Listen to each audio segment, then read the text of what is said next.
Hi everyone, I'm Barbara van Westhuizen. I'm a medical doctor and I'm also the founder of Creativ and Kin, which is an online hub for female entrepreneurs and creatives.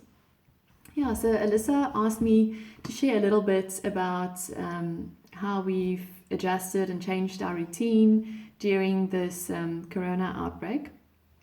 And I think ours is a little bit unique in the fact that my husband and I are both doctors, and we decided to take our children to their grandparents on the farm.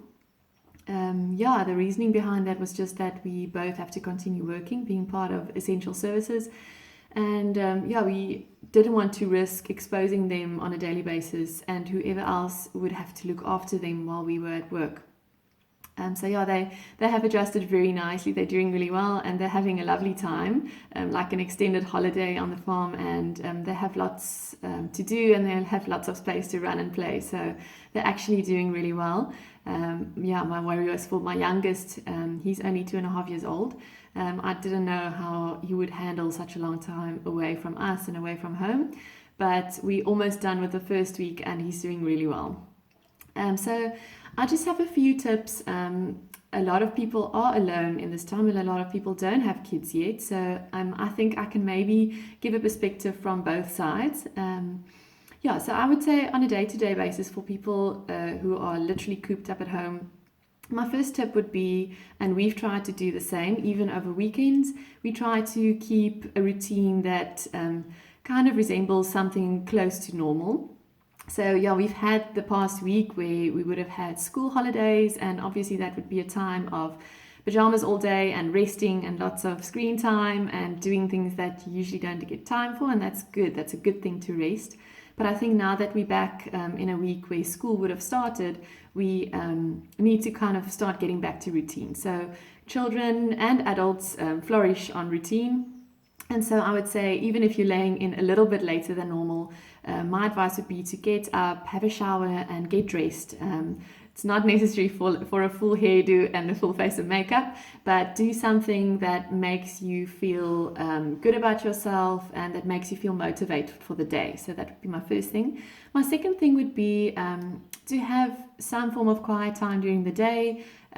If it's just sitting with your morning coffee or tea, sitting outside in the garden, sitting and experiencing what's going on around you, just taking some time for whether it be gratitude or just solitude, listening to the sounds around you, what you're feeling, have some sun on your skin if it's possible, and those also give the good hormones. And just take time to be present and possibly on your own if that's possible, and if you have children with you in the house. The third thing would be, even if you don't make time for exercise on a regular basis, would be to incorporate some form of exercise or movement into your day. I thought that I was going to do lots of stretching on my own. I usually like low cardio exercise. I'm not a runner. I love ballet and dancing and stretching and Pilates. And so by Monday, I realized that I wasn't getting any movement in, and I decided to join an online group.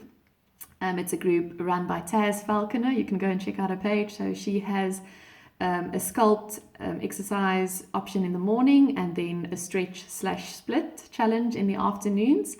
And it's all done via Zoom. There are lots of options available online, so I would encourage you to join some of them, or at least one. You don't have to turn into a fitness guru overnight, and you don't have to look like a bodybuilder or gymnast at the end of these 3 weeks. But all of us know that doing some form of exercise or movement just releases endorphins. It makes us feel good. It gets our digestive tracts on the go, and so it just makes us feel much more healthy, all in all. I think that was 3. My fourth tip, I would say, would be to do something during the day that gives you joy. That's not your work and that's not your children. If you can do it with your children or with a spouse or even on your own, if that's possible, would be to immerse yourself into something that you wouldn't have time for otherwise. Some form of creative outlet, whether it be painting. Jess from Watercolor Heart Illustration has launched a lovely online course that you can take part in. And there are many things online. Learning to draw. Joe from A Handful of Joe is doing daily challenges. Carlita Hearts has weekly prompts. There's just so much. Reading, creating, even just playing with Play-Doh with your children. Just find something that's good for you to do, and that will give you some form of creative outlet. That's definitely good for the heart and for the soul. And then I think the fifth thing is kind of self-care all bundled up into one. Would be, I think self-care for a mom or for a spouse takes on many different forms. It being that self-care obviously means that you want a little time to yourself, whether that be just a bath alone, locked into the bathroom and taking 20 minutes for yourself while the kids are asleep, just to have a bath, have some thoughts to yourself, and just time to process all the thoughts and feelings of the day, because I know it's an up and down. One moment you're feeling anxious, next moment you're feeling quite emotional and down because of things that you're missing out on. And the next moment you might be feeling quite grateful for the time that you have at home and the gift of being able to slow down. So whilst there is that aspect of wanting self-care on your own, self-care might take the form of also just slowing down in terms of the routine of the people that are in the house with you, your children, whether they have schooling to get to. I think just tell yourself that you are enough and that you're not going to be an expert in everything. One day you might be a really good cook, the next day you might be a really good teacher, but it's okay not to be all of those things in one day. And I think that you'll have to kind of let your children lead you as to what they have energy for on that day. Some days might be more creative, some days might be very admin focused and they might get projects done, or you might have time for maths or reading, and other days are going to be a little bit more of a struggle, and that's normal. It's going to be a day-to-day rhythm as with anything else, and I encourage you to be gentle on yourself and on them.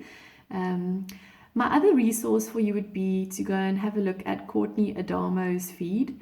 They have traveled the world with 4 children, I think it was about 2 years ago. No, 3 or 4. Your youngest is already turning 3 already. Anyway, so they have lots of advice for teaching young children at home and having different ages in the house, and they have a very slow take on life, and she has a lot of good advice to share as well, so do go have a look at that. And let's all stand together. I have been just amazed